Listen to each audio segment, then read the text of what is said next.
D4 news देख रहे तमाम दोस्तों को दीपक भंडारी का नमस्कार। चर्चा करेंगे दिन भर की बड़ी खबरों पर। पंजाब में विधानसभा चुनावों को कुछ ही समय रह गया है। 14 फरवरी को मतदान होना है।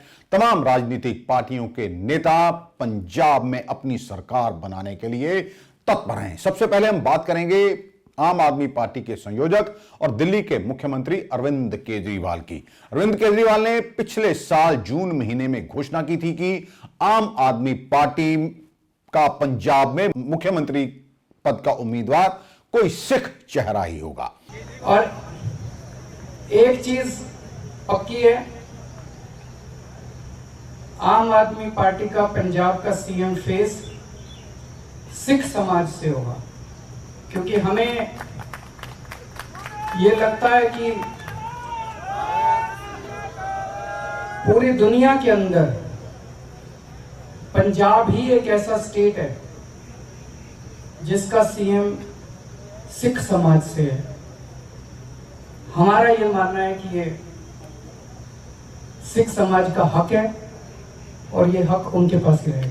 इस घोषणा के 7 महीने के बाद और पंजाब में मतदान के लगभग 1 महीना पहले अरविंद केजरीवाल पंजाब के लोगों से मुख्यमंत्री की पसंद बताने के लिए कह रहे हैं। इसके लिए उन्होंने एक मोबाइल नंबर भी जारी कर दिया है। 7074870748 पर लोगों को मिस्ड कॉल देनी है और उन्हें अपना पसंदीदा मुख्यमंत्री इस फोन पर बताना है। तो आम आदमी पार्टी का सीएम चेहरा कौन होना चाहिए? अक्सर देखने में आया कि पार्टियां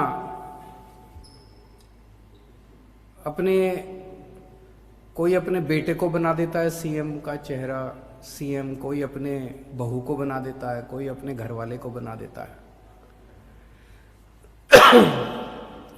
भगवंत मान जी हमारे बहुत प्यारे हैं, मेरा छोटा भाई है, आम आदमी पार्टी के सबसे बड़े नेता हैं। हम भी अपने कमरे में बैठ के मैं तो कह रहा था कि भगवंत मान को बना देते हैं।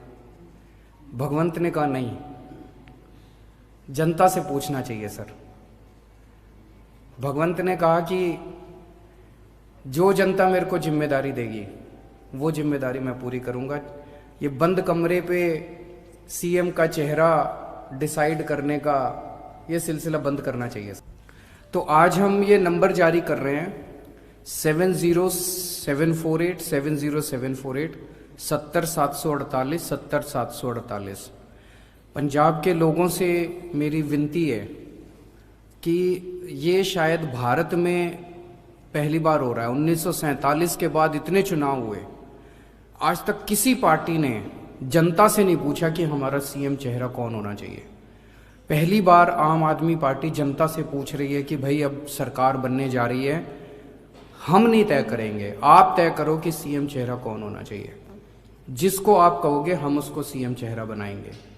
एक पसंद का फैसला अरविंद केजरीवाल खुद 7 महीने पहले कर चुके हैं कि उनकी पार्टी के मुख्यमंत्री उम्मीदवार सिख समुदाय से होंगे। अब वह जनता की पसंद मांग रहे हैं। ऐसे में सबसे अहम सवाल है कि अगर जनता ने किसी सिख चेहरे के बदले किसी हिंदू को उम्मीदवार के रूप में पसंद किया तो क्या अरविंद केजरीवाल सिख वाली घोषणा से पीछे हट जाएंगे? राजनीतिक माहिर ये मानते हैं कि अगर अरविंद केजरीवाल को जनता की पसंद ही जाननी थी तो उम्मीदवार का मजहब केजरीवाल की पसंद से क्यों होना चाहिए था। उन्होंने जब जनता की पसंद मोबाइल नंबर पर बताने के लिए कहा है तो यह शर्त नहीं रखी कि किसी सिख उम्मीदवार को ही पसंद कीजिएगा। अगर जनता की पसंद कोई हिंदू उम्मीदवार हुआ तो क्या अरविंद केजरीवाल अपनी उस घोषणा से पीछे हट जाएंगे जिसमें उन्होंने कहा था कि आम आदमी पार्टी किसी सिख को ही पंजाब में मुख्यमंत्री का उम्मीदवार ऐलान करेगी? क्या केजरीवाल को पहले से पता है कि जनता किसी सिख को ही पसंद करेगी? ऐसे में राजनीतिक माहिरों की राय अलग अलग है। कुछ राजनीतिक माहिरों का मानना है कि इसी से पता चलता है कि अरविंद केजरीवाल की घोषणा का कोई मतलब नहीं और वह अपनी पसंद का उम्मीदवार ही उतारेंगे। ये सबको पता है कि भगवंत मान उनके उम्मीदवार हैं। अरविंद केजरीवाल ने जनता की पसंद के लिए जो तरीका अपनाया है उसे लेकर भी सवाल उठाए जा रहे हैं। उसकी विश्वसनीयता का क्या होगा अगर एक व्यक्ति अलग अलग नंबर से 10 बार फोन या मैसेज करेगा तो इसे कैसे रोका जाएगा? संभव है कि पंजाब में रहने वाले वैसे लोग भी फोन कर सकते हैं जो वहां के मतदाता नहीं हैं। केजरीवाल के इस तरीके को वैज्ञानिक सम्मत नहीं माना जा रहा। राजनीतिक माहिर यह भी कहते हैं कि पंजाब में आम आदमी पार्टी की छवि दिल्ली की पार्टी और गैर पंजाबियों की पार्टी की है। इस छवि के कारण ही वर्ष 2017 के चुनावों में आम आदमी पार्टी को सत्ता से दूर रहना पड़ा था। इसी छवि को तोड़ने के लिए अब अरविंद केजरीवाल जनता की पसंद का शगुफा छोड़ रहे हैं। अरविंद केजरीवाल यह संदेश देना चाहते हैं कि वह पंजाबियों की पसंद से सब कुछ तय कर रहे हैं। अकाली इन्हें गैर पंजाबी होने को लेकर घेरते रहे हैं। नवजोत सिंह सिद्धू भी इन्हें बाहरी कह चुके हैं। जिस तरीके को इन्होंने जनता की पसंद जानने के लिए अपनाया है वह साइंटिफिक मेथड नहीं है। एक बंदा 3 ही बार फोन कर सकता है, इसकी जांच कोई नहीं करेगा। जेंडर, उम्र, जाति, मजहब, क्षेत्र का भी पता नहीं चलेगा। मतलब यह कि पसंद करने वाले किस जाति, मजहब, उम्र और वह मेल होंगे या फीमेल होंगे, यह क्या है, क्या होगा, इसका कोई प्लान उन्होंने नहीं बताया है। चंडीगढ़ में कोई रह रहा है और वह वोटर नहीं है लेकिन फोन कर सकता है।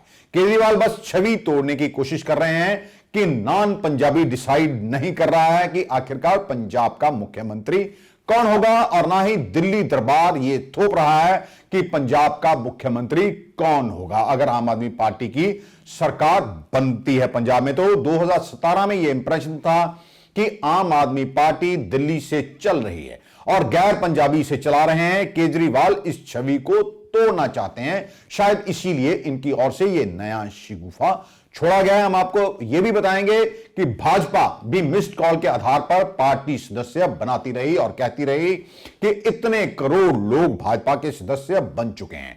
भाजपा इसी मिस्ड कॉल से बने सदस्यों की संख्या के आधार पर खुद को दुनिया की सबसे बड़ी पार्टी कहती है। अरविंद केजरीवाल की राजनीति में बहुत निरंतरता नहीं दिखती है। उत्तराखंड में भी विधानसभा चुनाव है और वहां पर अरविंद केजरीवाल ने मुख्यमंत्री का चेहरा कर्नल अजय कोठियाल को बनाया है। कई विश्लेषकों का यह कहना है कि उत्तराखंड में केजरीवाल के लिए मुख्यमंत्री का उम्मीदवार घोषित करना कोई मुश्किल काम नहीं था, इसलिए किसी से नहीं पूछा। उत्तराखंड में क्षेत्रीय पहचान कोई मुद्दा नहीं है। पसंद बताने के लिए मोबाइल नंबर जारी करते हुए अरविंद केजरीवाल ने वीरवार को कहा कि यह इतिहास में पहली बार होने जा रहा है, लेकिन दिल्ली में इस तरह की चीजें केजरीवाल कई बार कर चुके हैं। हम आपको यह भी बताएंगे कि वर्ष 2013 में कांग्रेस से गठबंधन करने के सवाल पर आम आदमी पार्टी फिर भी जनता के बीच गई थी, ऐसा अरविंद केजरीवाल का कहना था। लेकिन तब उन्होंने यह नहीं कह सकते कि जनता ने कांग्रेस से गठबंधन कर मुख्यमंत्री बनने के लिए अरविंद केजरीवाल को कह दिया था। चंद लोगों से हाथ उठवा लेना और जनता की इसे सहमति करार दे देना, यह कहां तक सही है?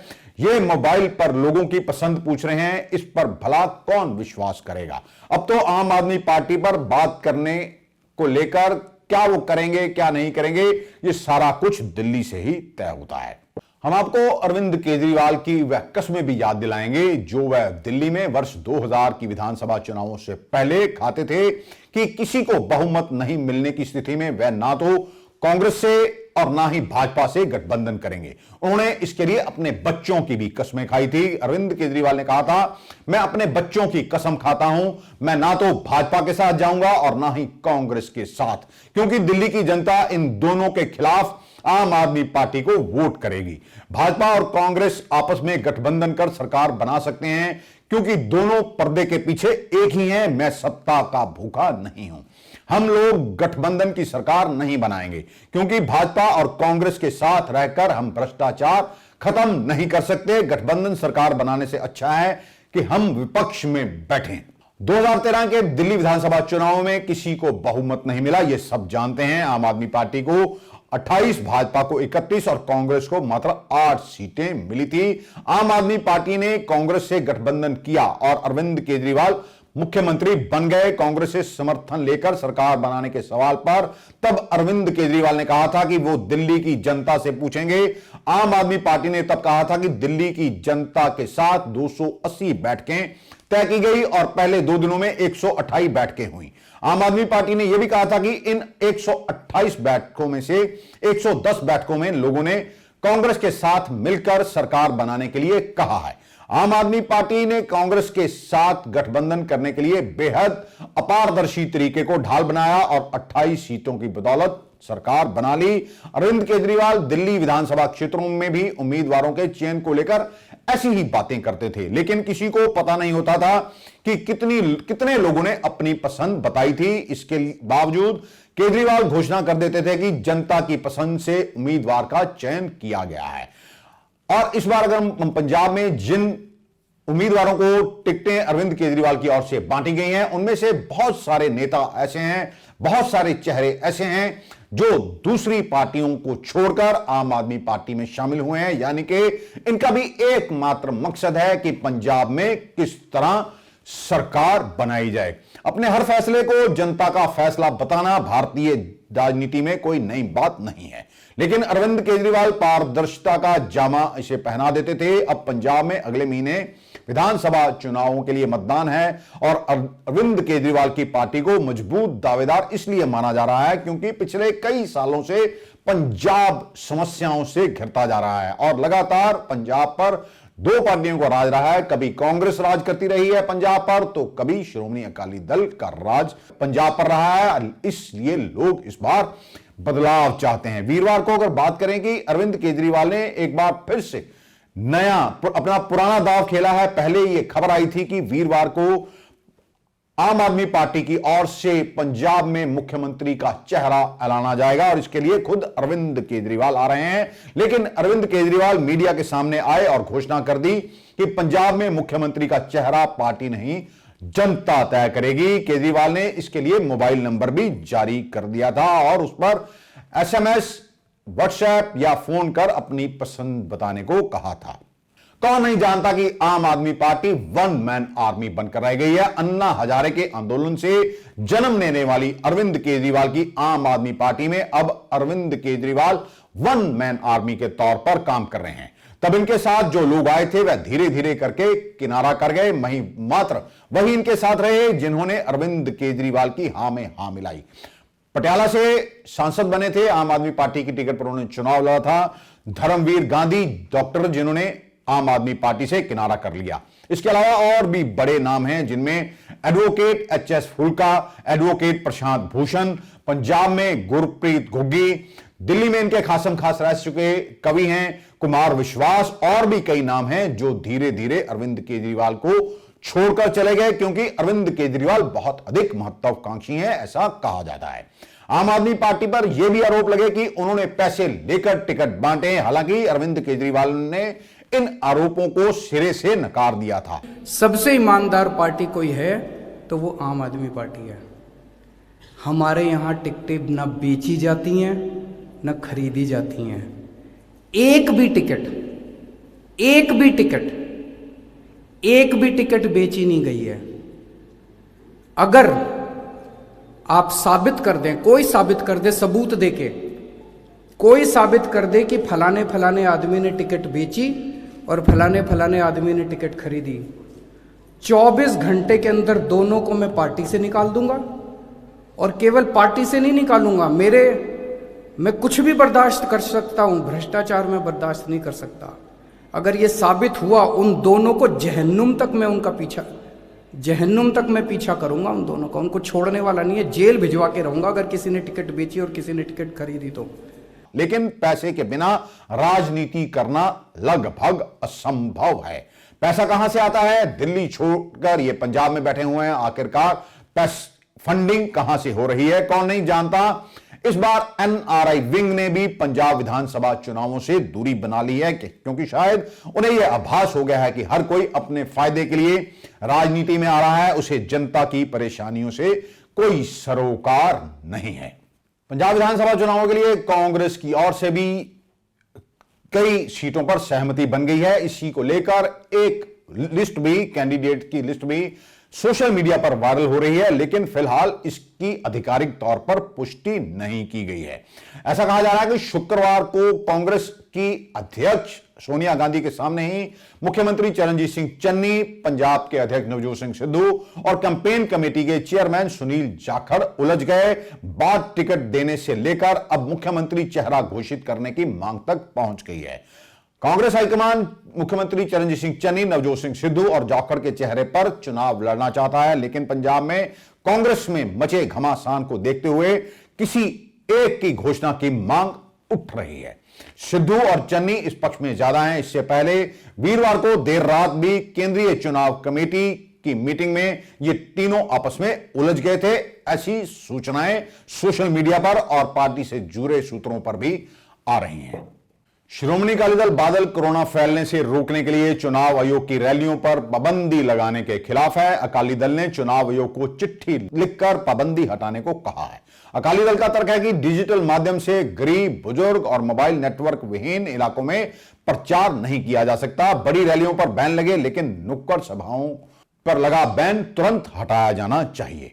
अकाली दल ने यह तर्क भी दिए हैं कि चुनाव रैली, पदयात्रा और नुक्कड़ सभाएं आदि पर रोक लगाने से राजनीतिक दलों और उम्मीदवारों को परेशानी हो रही है। अगर पाबंदी जारी रही तो मतदाताओं को बहुत बड़े वर्ग तक प्रचार नहीं कर सकेंगे। बड़ी चुनावी रैलियों पर पाबंदी लगाई जानी चाहिए, लेकिन छोटी मीटिंगों की इजाजत दे दी जाए।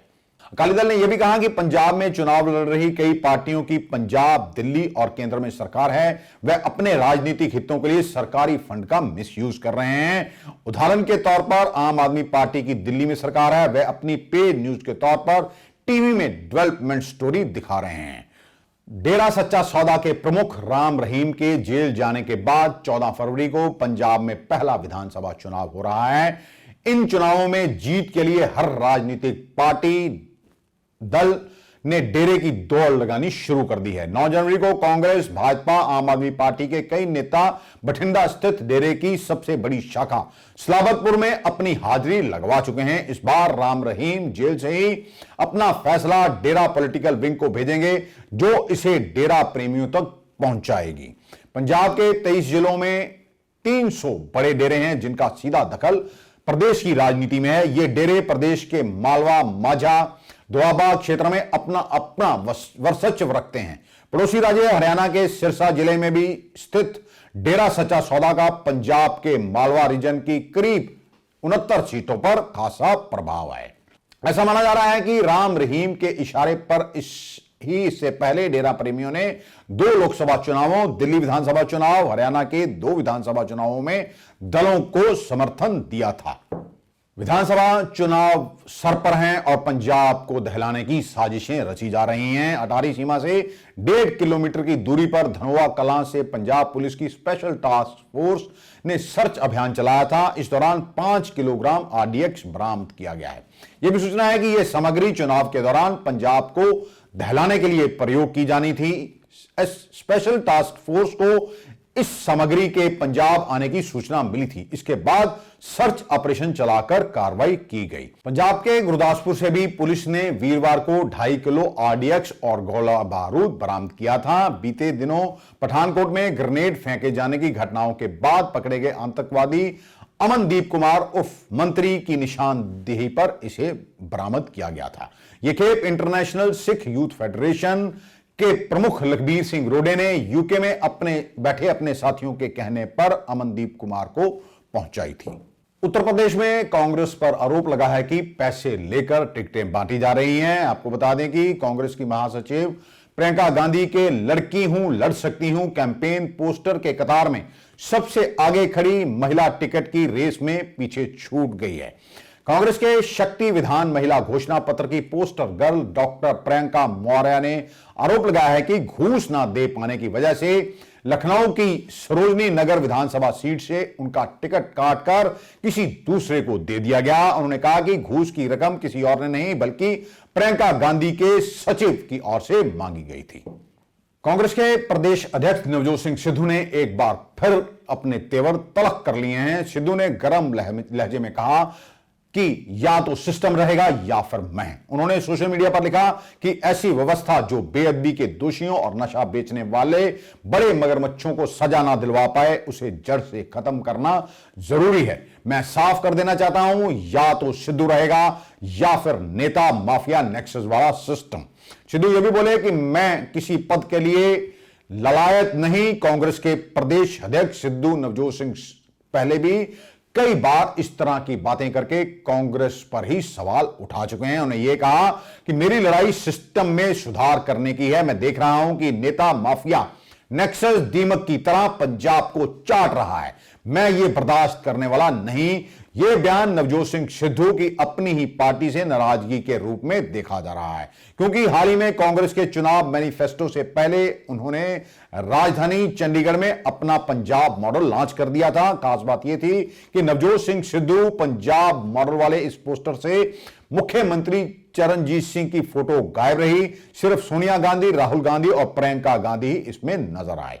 सियासी जानकारों का मानना है कि नवजोत सिंह सिद्धू ने अपना पंजाब मॉडल लॉन्च कर यह संदेश देने की कोशिश की कि पंजाब में मुख्यमंत्री का चेहरा कौन होगा। हालांकि उन्होंने खुद यह कहा कि सीएम के चेहरे का फैसला पंजाब के लोग करेंगे, हाईकमान नहीं। नवजोत सिंह सिद्धू ने राज्य में माफिया राज के नाम पर एक बार फिर अपनी ही पार्टी की सरकार पर निशाना साधा और लिखा, ऐसी व्यवस्था जो बेअदबी के दोषियों और नशा बेचने वाले बड़े मगरमच्छों को सजा ना दिलवा पाए, उसे जड़ से खत्म करना जरूरी है। इससे पहले भी उन्होंने यह बयान दिया था। नवजोत सिंह सिद्धू ने कहा था, पंजाब में सिर्फ माफिया राज चल रहा है। हर कोई बोलता है कि पंजाब का खजाना खाली है, लेकिन इस खजाने को खाली करने वाला कौन है और इसे भरा कैसे जाएगा, किसी के पास रोड मैप नहीं है। वह इसके लिए रोड मैप भी दे रहे हैं। मध्य प्रदेश के मुख्यमंत्री शिवराज के कैबिनेट मंत्री प्रद्युम्न सिंह तोमर, जो कि वहां ऊर्जा मंत्री भी हैं, उनका एक वीडियो सोशल मीडिया पर वायरल हो रहा है। शिकायत कर रही महिला के सामने बैठे मंत्री उसका हाथ पकड़ते हुए कहते हैं कि पहले पिटाई कर लो। इसके बाद मंत्री महिला का हाथ पकड़कर बारी बारी से अपने दोनों गालों पर चांटे मारते हैं। बताया जा रहा है कि यह घटना ग्वालियर की है। वीरवार 13 जनवरी को मंत्री हजीरा सब्जी मंडी का हाल जानने पहुंचे थे, लेकिन उन्हें यहां दुकानदारों के विरोध का सामना करना पड़ा। इन लोगों में ज्यादातर सब्जी बेचने वाली महिलाएं थी। इनकी दुकानें प्रशासन ने हटवा दी हैं, जिससे ये नाराज थी। हजीरा की सब्जी मंडी को इंटक मैदान में शिफ्ट कर दिया गया है। इस क्षेत्र से विधायक और ऊर्जा मंत्री प्रद्युम्न तोमर नई व्यवस्था का हाल जानने दुकानदारों के बीच गए थे। पुरानी सब्जी मंडी में बैठकर अपनी रोजी रोटी चला रही बबीना बाई को भी मंडी से हटा दिया गया। उनका आरोप है कि पुलिस ने उनके साथ मारपीट भी की। इसे लेकर महिला ने मंत्री के सामने अपनी नाराजगी जताई। सामने आए वीडियो में दिख रहा है कि महिला कह रही हैं कि वह किराया देती हैं, लेकिन फिर भी उसे जगह नहीं मिली। महिला मंत्री के सामने हाथ जोड़कर कहती हैं, पुलिस सभी सब्जी वालों को डंडे मार रही है। महाराज, ऐसा नहीं होता। तुमने जहां कहीं हम तुम्हारी रैली में गए, तुम्हें जितवाया। इसके बाद मंत्री कहते हैं, पहले जरा पिटाई तो कर लें। पिटाई कर ले, पहले सुन तो ले। एक ऐसे मार और एक ऐसे मार। महिला का हाथ पकड़कर मंत्री खुद को थप्पड़ मारते हैं। मैं महाराज नहीं हूं, मैं तेरा बेटा हूं। पहले मुझे ढंग से मार ले, मैं फिर तेरी बात सुनूंगा। महिला ये कहती है, नहीं, हम किसी को मार नहीं रहे हैं, तुमने हमको पिटवाया। ये वीडियो सोशल मीडिया पर खासी वायरल हो रही है। अरे पहले जरा पिटाई तो कर ले। पिटाई ले महाराज। अरे पिटाई कर ले पहले। अरे एक सुन तो ले, एक ऐसे मार, एक ऐसे मार। अरे छोड़ दो, एक ऐसे। सुन तो महाराज नहीं हो तेरा, तेरा बेटा हूँ, मुझे पहले ढंग से मार ले। नहीं तो हमको कर ले सब क्यों करो। सुन तो ले, पहले ढंग से मार ले, फिर तेरी बात सुनूंगा मैं इत्मीनान से। हमको कल तुमने पिटवाया। ऐसा तुम उम्मीद कर सकते हो मैं तो पिटवाऊंगा। तो ऐसा नहीं होता। अगर ऐसी उम्मीद है, सुन तो ले, अगर ऐसी उम्मीद है अगर मैंने पिटवाया है, मेरी माँ बराबर है, पहले ईश्वर भी है दुनिया में। अगर पिटवाया है तो मैं तुम्हारे साथ कल रात को भी यहाँ आया था, और अभी तू तो बुलाने नहीं आई, मैं ही आया हूँ, मैं ही आया हूँ। और अगर तुमको लग रहा है नहीं महाराज, नहीं, हमका सौदा व्यक्ति भी मैं बात करूंगा, थोड़ा भी होगी वो नुकसान होगा वो मैं करूंगा मेरी पूरी मैं करूंगा, मैं हूँ ना, मैं गरीब राउंड लड़ी मैं हूँ ना, बैठा हूँ तेरे साथ आया हूँ, मैं बात करूंगा तेरी। मेरे को जगह दिलाई है हमारे पास कहीं जाके छोटे बच्चे मिले तो खाया दिल्ली की गाजीपुर फूल मंडी में शुक्रवार को मिले संदिग्ध बैग में से इम्प्रोवाइज्ड एक्सप्लोसिव डिवाइस मिलने की बात सामने आई। उसमें उसे एक बड़े गड्ढे में ब्लास्ट कर निष्क्रिय कर दिया गया है। बैग में बम होने की सूचना मिलने के बाद बम डिस्पोजल स्क्वाड और नेशनल सिक्योरिटी गार्ड मौके पर पहुंचे थे। छानबीन के बाद इस बैग में बम मिलने की पुष्टि हुई। इसके बाद मौके पर जेसीबी बुलाकर बड़ा गड्ढा खोदा गया। इसी गड्ढे में इसे ब्लास्ट करवा दिया गया। दिल्ली पुलिस के मुताबिक शुक्रवार को 10:20 पर एक कॉल आई थी। उसमें बताया गया था कि गाजीपुर इलाके में एक संदिग्ध बैग है जिसमें बम पड़ा हुआ है। सूचना के बाद इलाके की पुलिस और स्पेशल सेल की टीम मौके पर पहुंची थी और इसके बाद एनएसजी की टीम और बम डिस्पोजल की टीमें भी पहुंच गई थी। आम आदमी पार्टी ने किसान नेता बलबीर सिंह राजेवाल के संयुक्त समाज मोर्चा पर आम आदमी पार्टी के नेताओं को तोड़ने का आरोप लगाया। शुक्रवार को अमृतसर में हुई प्रेस कॉन्फ्रेंस के दौरान आम आदमी के पार्टी के विधायक मीत हेयर ने दावा किया कि संयुक्त समाज मोर्चा ने आम आदमी पार्टी के कई नेताओं से संपर्क किया है और उन्हें चुनाव लड़ने और चुनाव का सारा खर्च उठाने का लालच दिया जा रहा है। लेकिन सवाल यह उठता है कि आखिरकार संयुक्त समाज मोर्चा की फंडिंग आखिरकार कौन कर रहा है। ਅੱਜ ਆਮ ਆਦਮੀ ਪਾਰਟੀ ਦੇ ਜਿਹੜੇ ਲੋਕਾਂ ਨਾਲ ਉਹਨਾਂ ਨੇ ਇਨਡਾਇਰੈਕਟ ਅਲਾਈਅੰਸ ਕੀਤੇ ਆ, ਅੱਜ ਉਹ ਆਮ ਆਦਮੀ ਪਾਰਟੀ ਦੇ ਜਿਹੜੇ ਵਰਕਰ ਹੈ, ਜਿਹੜੇ ਸਾਡੇ ਵਲੰਟੀਅਰਸ ਹੈ, ਜਿਨ੍ਹਾਂ ਨੇ ਆਮ ਆਦਮੀ ਪਾਰਟੀ ਨੂੰ ਆਪਣੇ ਖੂਨ ਪਸੀਨੇ ਦੀ ਮਿਹਨਤ ਨਾਲ ਖੜਾ ਕੀਤਾ, ਜਿਹੜੇ 2013 ਤੋਂ ਲੱਗੇ ਹੋਏ ਆ, ਉੱਦਾਂ ਦੇ ਬੰਦਿਆਂ ਨੂੰ ਵੀ ਕਈਆਂ ਨੂੰ ਅਪਰੋਚ ਕੀਤੀ ਜਾ ਰਹੀ ਹੈ ਵੀ ਭਾਈ ਤੂੰ ਆਮ ਆਦਮੀ ਪਾਰਟੀ ਛੱਡ ਤੇ ਸਾਡੇ ਵੱਲੋਂ ਜਿਹੜੀ ਹੈ ਉਹ ਇਲੈਕਸ਼ਨ ਲੜ। ਇਹ ਮੈਂ ਗੱਲ ਕਰ ਰਿਹਾ ਜਿਹੜਾ ਐਸਐਸਐਮ ਜਿਹੜਾ ਫਰੰਟ ਬਣਿਆ, ਉਹਨਾਂ ਵੱਲੋਂ ਸਾਡੇ ਵਰਕਰਸ ਨੂੰ ਅਪਰੋਚ ਕੀਤੀ ਜਾ ਰਹੀ ਹੈ ਰਾਜੇਵਾਲ ਸਾਹਿਬ ਦੇ ਫਰੰਟ ਵੱਲੋਂ ਵੀ ਭਾਈ ਖਰਚਾ ਅਸੀਂ ਕਰਾਂਗੇ, ਪੈਸੇ ਅਸੀਂ ਲਾਵਾਂਗੇ, ਤੁਸੀਂ ਸਾਡੇ ਵੱਲੋਂ ਇਲੈਕਸ਼ਨ ਲੜੋ। ਕਾਹਦੇ ਲਈ? ਕਿਉਂਕਿ ਆਮ ਆਦਮੀ ਪਾਰਟੀ ਦਾ ਜਿਹੜਾ ਵੋਟ ਬੈਂਕ ਹੈ ਉਹ ਡਿਵਾਈਡ ਕਰਨਾ ਚਾਹੁੰਦੇ ਆ।